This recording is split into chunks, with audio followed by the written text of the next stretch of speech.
Hapani sebagnani hnui bororong phemlognai khomni romi manka salthang Agartala thanani police krak sal nojidok salmare Agartala agulani edi nogoro borno romjakha onartu thanai tongo DSP Koel Deburma te salthang Agartala thani ushi suborto Chakraborty Koel Deburma shaka gupa achorjo munge khoroksa bure salthang Agartala thanao koksil chapakya mono umande munge khoroksa bure te khoroksa sala hapani sebagnani hnui 3,50,000 rang sanka phia gupa putu chaimaya ange salka thanao koksapakya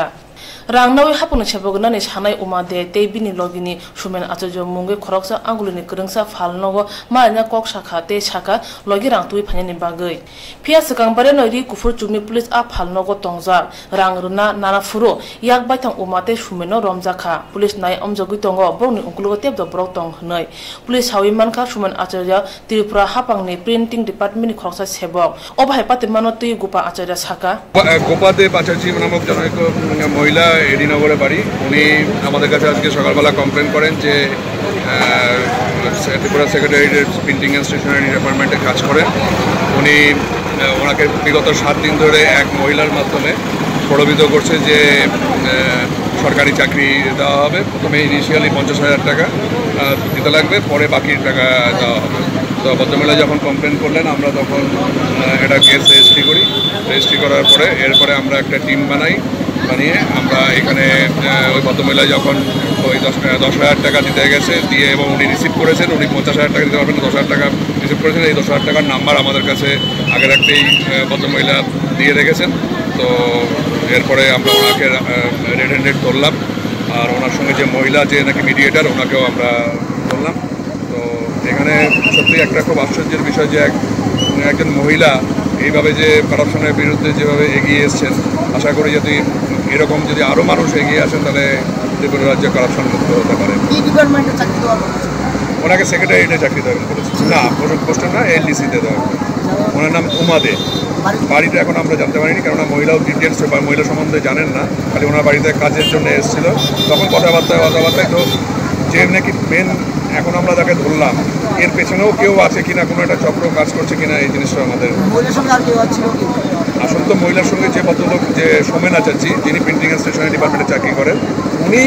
personally এই আমাদের যে complaint ওনাকে বলো 7 দিন আগে ডাকিয়ে তুমি 50,000 টাকা দাও দেওয়ার পরে এরপরে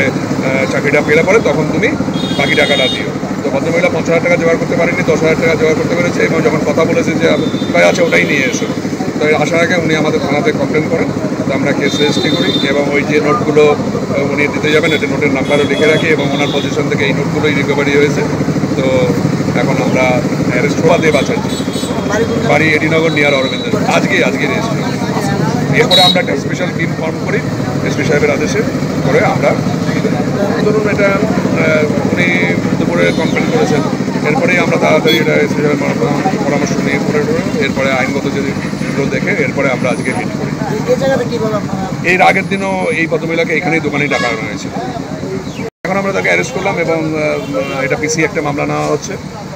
এরপরে পরবর্তী কাজকর্ম যেটা আছে সেটা করা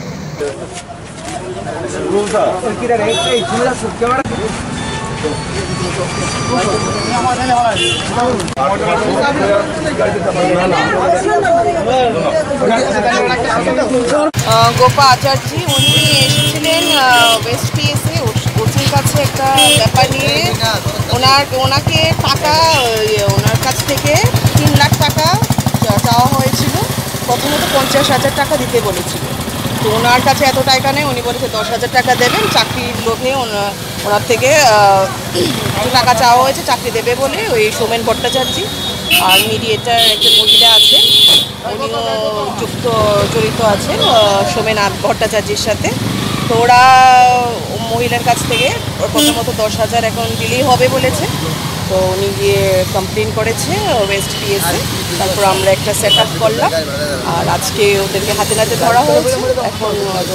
অ্যারেস্ট করা হবে এখন অ্যাজ পার প্রসিডিওর তদন্ত করা হবে প্রিভেনশন অফ করাপশন আমি DSP শাইনিজের জন্য ওয়েস্টে আছি আর কি কোয়েল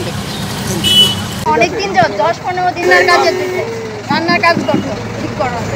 তারপরে কাজটা কথাটাকে ঠিক হয়ে যায় তারপরে আমাকে বলতেছে দিদি তুমি চাকরি করবা আমি বলছি কিসের চাকরি তো সরকারি চাকরি কে আমার দিব আছে আমার একজন স্যার আছে তাহলে তোমার নিয়ে যাবো, টাকা লাগবে। কত টাকা? 3.5 লাখ টাকা। কিন্তু তোমার প্রথমে ফার্স্টে নিয়ে 35,000 টাকা বেতন দিব। আমি তো আন্ডার গ্রাজুয়েট, আমার কি এমন চাকরি করবো? তারপর আমার আবার হয়ে গেছে, হ্যাঁ আমি স্যারের ফোন করে তুমি স্যারের দিকে যাই না, আমি সব কিছু জানাবো। ঠিক আছে। তারপরে আমার আগে বোনের এইরকম করছে, বোনের বাড়ি ধলেশ্বর। তো বোনেও গেছিল, পরে বোনেরা কইছে যে 5 লাখ টাকা, বোনের কাছে 5 লাখ টাকা গ্রাজুয়েট, তারপরে 5 লাখ টাকা লাগবে। বোনে কইছে আমার কাছে এখন এত টাকা নাই, 4-5 টাকা আছে, আমি এই টাকা দিব। না এই টাকা হইতো না, তো বোন আই করছে। তারপরে ওই আমার কইছে, পরে আমি কইছি ঠিক আছে তাহলে স্যারের সঙ্গে কথা বলতো। স্যারের সঙ্গে কথা বলিয়া পরের দিন নাকি আমার জানাইছে যে আগামী দিন তুমি আজকে তুমি 7টার সময়, মানে যেদিন আমার সঙ্গে কথা হয়েছে পরের দিন আমার 7টার সময় তোমার যাইতে। আমি গেছি 7টার সময়, আমি যাইতে পারতাম না। আমি 7টার সময় একলা আমি যাওয়ার তো